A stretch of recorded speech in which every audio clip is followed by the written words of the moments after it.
hapon, yaring nagapanguna nga balita. Arkidiocese ang Haro, ginpakigbay ng importansya sa pagdumdum sa mga minatay kag mga santos. Tradisyon na sa mga Pilipino, ilabi na sa mga Ilonggo, ang magbisita sa Patio kada Nobyembre 1 o Nobyembre 2, adlaw sa mga santos kag mga kalag. Ang iban, Oktubre 31 o Besperas pa lang nagabisita na sa Patio, agod magsindi sang kandila kag magpangadi para sa ilang mga minatay.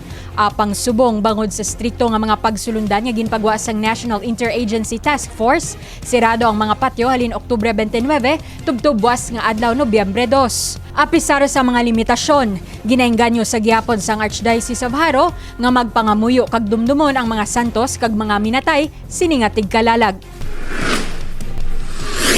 Nagapadayon ang strikto nga pagmonitor sa mga katapo sang Public Safety Transportation and Management Office kag mga kapulisan sa mga pribado kag pampubliko nga patio sa syudad sang Iloilo. Ini sa tinutuyo nga mapasiguro nga strikto ginasunod ang minimum health protocol kag pagpatuman sa ginpagawa nga pagsulundan sang National Interagency Task Force.